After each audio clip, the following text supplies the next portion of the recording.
this is everything I learned about competing at an elite level of distance running. So I competed at the European Cross Country Championships, which is where some of the best runners across Europe go to race around a muddy field. And in my race, there were some very big names like Henrik Ingebrigtsen, Isaac Kameli and Cripper. Jakob Ingebrigtsen won last year, but he has recently been injured, so didn't want to risk competing at this year's championships. My race was 9K, which was 6 1500 meter loops. And to give an idea about how muddy it was, the winner ran 30:17, which is around 3:22 per kilometre or 5:22 per mile. I was 90 seconds behind the winner in the end, which was around 5:40 per mile. And to give context, if I went outside right now and ran 5:40 per mile, it would be like a steady run. And if I warmed up and tapered for a race and then decided to go and run 5:40-minute miles, it would literally feel easier than a jog. That's how much the mud had an effect on how fast we were running. And bear in mind, this was probably the hardest race I've ever done, or at least on the cross country, and I was running that slow. The first obvious thing I learned was how much adrenaline and mindset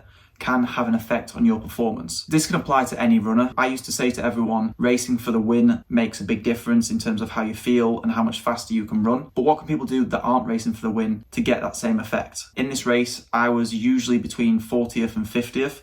So I was definitely not at the front racing for the win. The only thing that allowed me to essentially keep going at times whilst being very fatigued was looking behind me and seeing my teammate Callum Elson or the Distance Project struggling as well. And sorry Callum, seeing you struggle probably helped me run faster, because every lap I saw a gap opening up between me and him. And my focus, or at least something I targeted in the race, was to make that gap bigger. Because if I was just focused about pushing myself to the limit, it's very easy to not really understand or gauge what that is and how you're performing against other runners. So I did get the same adrenaline boost or the same mindset change, and definitely got a little extra push from comparing myself to other people in the race. So that's what I think everyone should do, even in track races or road races where you want a fast time. Don't just look at the watch, race the people around you as well. The next thing I learned is elite athletes are generally normal people. Despite some strange diets and sky-high calorie consumption, everything else is pretty similar to the average person. We all shared a hotel and there wasn't loads of superfoods being eaten at the cafeteria or top secret training methods. In that, their training isn't wildly different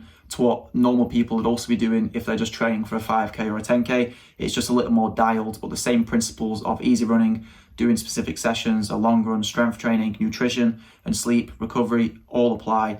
It's just a bit more dialed and specific approach. And like everyone else, runners don't just live a lifestyle completely in monk mode. And most runners at the European Championships were out celebrating at local bars in Belgium after the race. And to spare the reputation of some very high named runners, I won't be naming names, but some people were celebrating a little more aggressively than others. The final thing I learned was that you have to stick to what suits you. Like I said, a lot of training is similar at all levels, but there is some specific tweaks and differences that you can make, what can improve your performance, but may not improve another person's performance. So it's really important to not look at what you see on a video, even on our channel, a training video, and just take it as gospel and take it all in and replicate it exactly. Expect that you'd get the same results as that other person. I saw someone on my team have beans, eggs, and croissants a few hours before the race. If I had that, I probably wouldn't even make it to the start line, and he beat me. So it just shows so many things work differently for different people. What I think is best for people to do is see what other people are doing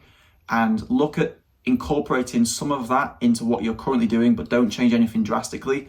See if it works, evolve it, maybe improve it, and go from there. Don't just take everything in and try everything all at once, because that's not specific. You're just jumping around different training methods and nothing's going to stick. You can't expect the same thing to work for you in the same way it did for someone else. And the hardest part about running is not the running itself, even though that does get very hard at times.